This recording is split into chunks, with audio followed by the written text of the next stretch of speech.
FastContext is a brand new model from Microsoft, trying to solve one of the biggest hidden costs in AI coding agents, which is repository exploration. Every time a model tries to fix a code base, it burns over half its tool calls and nearly half its total context just reading and searching files before making a single edit. If you have been following this channel, you know that when we compare a model or when we try out a model, I normally point it to a local code base where it spends a lot of time in exploring that local or even remote repos, but not this model. FastContext breaks that into a dedicated job, a lightweight 4 billion parameter model that uses only 3 read only tools, explores in parallel, and hands back a compact set of exact file paths and line numbers.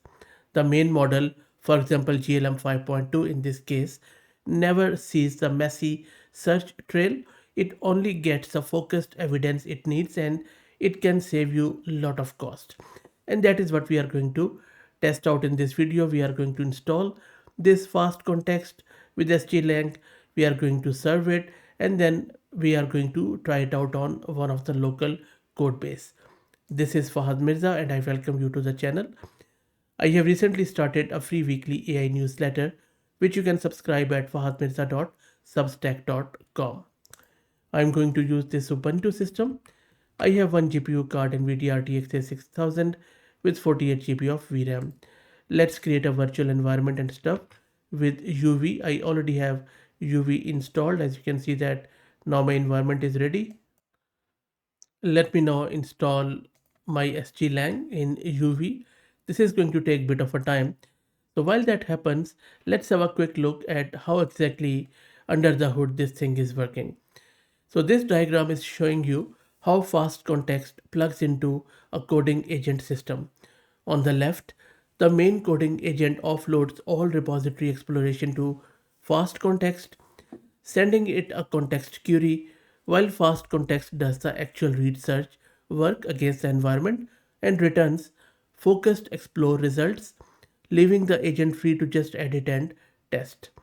On the right hand side, the FastContext internals are expanded. So the flow is something like this. It takes the query and then it translates it into search intents, fires parallel tool calls across read, glob, and grep at the same time, uses the observations to guide follow-up turns, then distills everything down to a compact block of exact file paths and line ranges as shown in this example on the far right, where a question about gold mark image rendering returns 6 precise file, line citations, and a code snippet preview, nothing more, which really helps the main model a lot. Also, if you're looking to rent a GPU on very good price, you can find the link to Mass Compute in video's description with a discount coupon code of 50% for a range of GPUs. SGLang is done. Now let's git clone the repo of FastContext, and then we are going to install all the prerequisites from the root of it. That's done too. And now let's download the model from Hugging Face.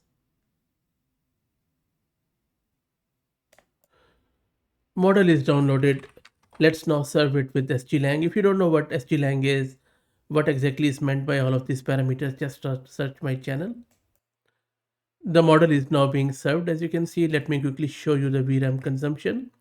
So consuming over 41 gig of VRAM. The reason being is that I have also set up the KV cache with it. So if you don't want that, you can easily fit it onto a simple, I would say, under 8GB or around 8GB of VRAM.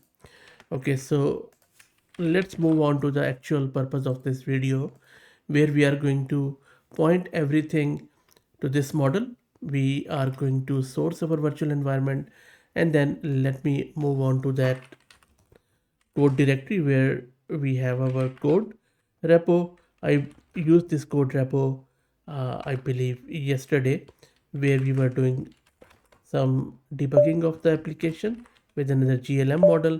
So I'm just going to go with that. I'll just quickly show you. And I'm just going to cd into this World Cup directory. There you go. Let me also show you this repo. It's a full front end application with both back end and front end, and then there are few bugs scattered here and there, which is not really important in this case. Let me now show you this in action. So I'm just going to call this FastContext from here, and the query is that this is a buggy World Cup 2026 tracker app fast API backend in backend directory, and then the front end is here. Find every bug in every file, and these are the terms which I am allowing this model. You can increase or decrease it, and it also needs to give me all these citations. And there you go, look at this response. Fast context just explored both the backend and front end entirely on its own. No manual file reading or no guessing, and came back with exact file paths, as you can see, main.py, this one, front and app.js and various others, and then a plain English description of each bug. And this whole block final answer, and this final answer is everything our main model, maybe GLM 5.2 or any other model needs, which you can just provide straight into Hermes model or any Hermes agent or any other agent, and let the main model do the fixing. You can even put it in a file and programmatically provide it to any agent. Let me quickly also show you that how we can do that. So I'm just going to maybe let's open another terminal and use it there. I already have Hermes agent installed. If you don't know what Hermes agent is, just search my channel. So maybe in the Hermes profile, you can simply give it this, that fast context has done this. You need to go and then whatever, fast context provided, I have simply copy pasted it. And it is going to fire up our coding agent and then go from there. You see, it didn't have to waste anything. And it has directly gone onto those files specified line ranges to see the actual code.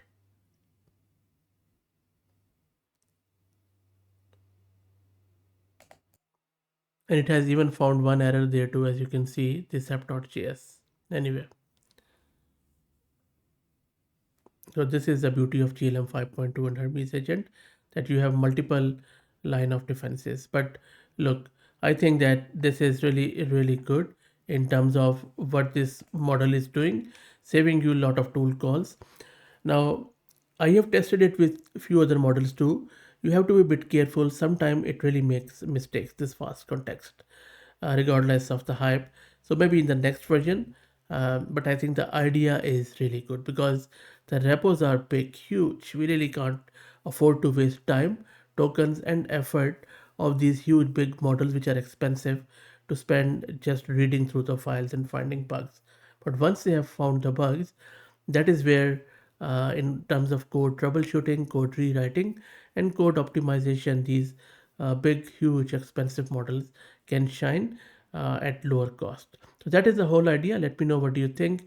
Please follow me on Exxon for any AI updates. And if you want to help out the channel, please become a member. Thank you for all the support.